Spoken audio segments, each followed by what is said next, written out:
guys, my name's Rachel Ralston and welcome back to my channel, The Painted Zebra. Today I have Jodie with me. She's my support worker. Well, today's her last official day.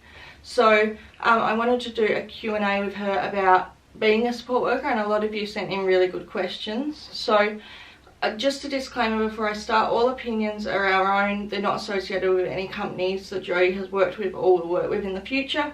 So this is just our opinion. So I'm going to go to Instagram where I got the most questions. And could you basically explain what a support worker is, like what your role is?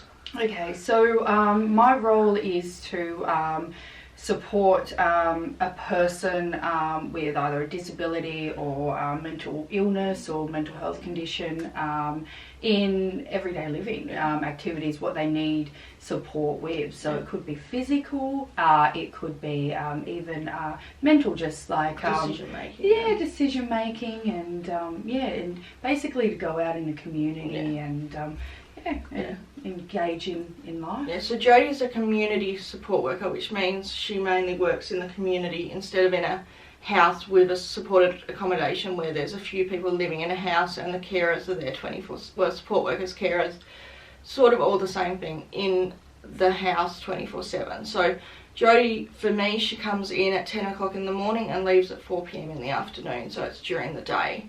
Unless mum goes away on a holiday, and then my support workers will come in for the full 24-hour periods and just tag team. So one will come in for 10 hours and then the other will come in, and yeah. So that's how that works. So the first question is, does your support worker switch off from work mode when they leave work, or are they always thinking about their clients? Okay, so this is a good question. And the reason why it's such a good question is because it's very common for a person who is attracted, or I feel myself, and I've noticed in my situation, friends, colleagues, that we are the type of people who, care. We're caring individuals, and so it is hard to switch off when you are a person that cares. In saying that, it's very important to be very self-aware and be able to switch off. I've worked on myself a lot, so I do have that ability. I've learnt throughout the years that it's best for self-care and to switch off. It probably gives me, I give myself about half an hour once I'm home, and just me time and just relax, and I will use that time to think about the day, reflect on what's happened, and then just let it go and move on.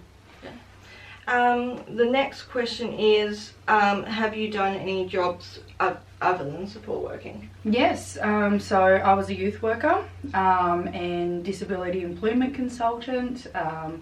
I actually started my career as a disability employment consultant, so helping people with disabilities get jobs, and that was fantastic. I loved it, and that was just my foot in the door. And then I worked on, and then I did a little bit of support work back, that was good 10 years ago, I think. Woo, let's not talk about age. And then I've worked in youth work as well. So what improvements do you think either the government or the organisations could make? Which is a big topic. It is a big topic, and a little controversial too at times, but personally I think communication. I think a lot of, from my personal experience again, communication is very important. And when I say communication, I mean from the client to the support worker to the office. There seems to be big gaps, and that's not just one organisation, that's quite many, and just the sector I've noticed. Have you ever had trouble with some of your clients? Like, have they ever, I'm assuming this is, have they ever hit you? Have they ever hurt you? This is like without ruining privacy. Privacy and that. In the past I've been assaulted. I've verbal abuse as well. So there's been verbal abuse, sexual verbal assault as well, and a lot of times I have had to take things further to court. That was more, I will be more clear on this though, that was more youth work. Not really in the disability sector. But in the disability sector, I think there are people with conditions such as autism and that can't control their emotional outbursts, and sometimes that can hurt the support worker without them meaning to. So personally, I think there's a risk with that if you go into support work. But just because you go into support work doesn't mean that every client you get is going to be someone that will lash out at you. It's just certain clients, and that's not their fault either. No, and that actually goes with saying with the youth as well. You'll find that a lot of them actually have disabilities too. So it's true. What's the hardest part about being a support worker? Letting go and saying goodbye. It is really the hardest part. Just that part of even after a big day of just that self-awareness that I spoke about before, and switching off, that's challenging. That's challenging in itself. And then just when you do move on and looking for my career, like working at things like that, and and saying goodbye is very hard. So what's your favourite thing about being a support worker? My favourite is loving to see, building relationships. I love to see the progress in relationships, and I'm someone who will I think of small wins, and I've noticed that in my past and my work, like little small things of how comfortable I even feel around a client, and how comfortable they feel, and that moment where they do open up and share a little bit more of themselves, and I love it. It's beautiful. So what are some of the things you do for me, and I'm fine with you answering? Okay, so a lot of personal care, showering. Showering. You've got a pretty set routine. A lot of other clients don't really have as much set routine, but yours is really set. Basically, Jodie comes in first thing in the morning. Well, my first thing in the morning, because I have rough nights. So 10 o'clock, she'll generally get me up. I have my tablets. She can't give them to me, but she's there while I take them in case I was to drop one, or something was to happen like that. She gets me my breakfast. Then we go and she showers me, she dresses me, brushes my hair, she picks out my outfit. Although she'll say, oh, do you like this one or this one? But it's hard for me to get into a cupboard and get out what I want with my arms. So I have opinion on that, but sometimes days it's just easier for Jodie to do it. And then, sorry, the cat just came in. And then we will go out and do whatever I need to do for the day. So that involves getting the wheelchair out and all sorted for the day, and just any little things like picking things off of shelves, pushing the trolley when I do my shopping, because I can't physically push a trolley and walk, and I also can't have a trolley when I'm in the wheelchair. You get those little wheelchair trolleys, but 9 times out of 10 they're taken. So those sort of things. And then she gets me back home and puts me to bed. She'll cook meals for me. There's just a whole range of things. It depends on the day. Like, she's taken me to hospital on really bad days. She's advocated for me before when things haven't been going the way that they should be going. Just all of it's really day to day, but that's our general routine on a good day. On a good day, yeah. And are we close, like as in friendship close, or are we not at all close?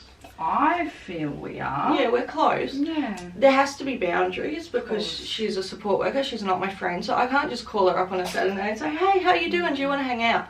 But when we're together, we have a good time, and we do things together. And I guess we do things together friends would do, like go out and have coffee and things like that.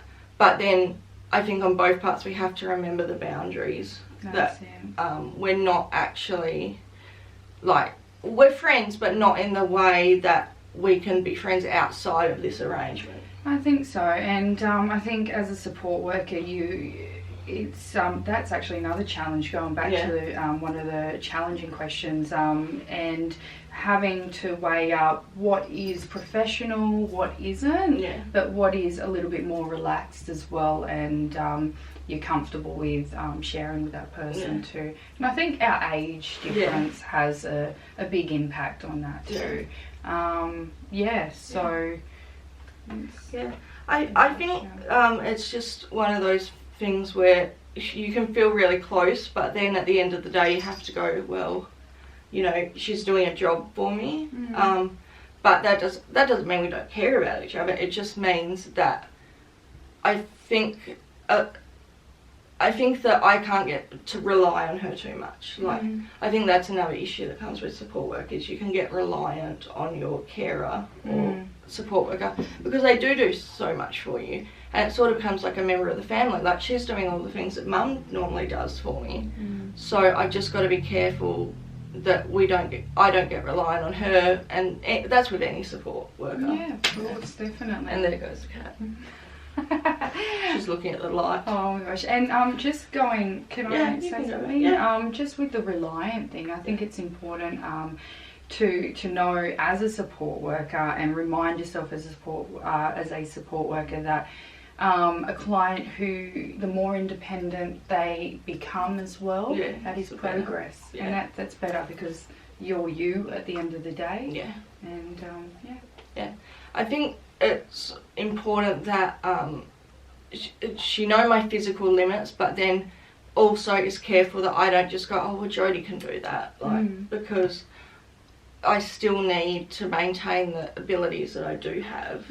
And that's not really an issue I've had too much, but it's something that I've seen in the support working, you know, area, is that people will get really reliant on their support worker to do things that they can do for themselves. So yeah, those are all of the questions I have. Do you have anything you want to add? No, thank you. No, that's okay. Thank you guys for watching and for letting Jodie come on the channel. Hopefully we will catch up one day and see where she is, what she's doing with her life. But yeah, it's been nice to have her as my support worker for the past year. I think so. It's been about a year now. So yeah, and I'm sure you guys will see my new support worker one day. But other than that, thank you for watching. Addie's making an appearance. And we'll see you in the next one. Bye! See ya.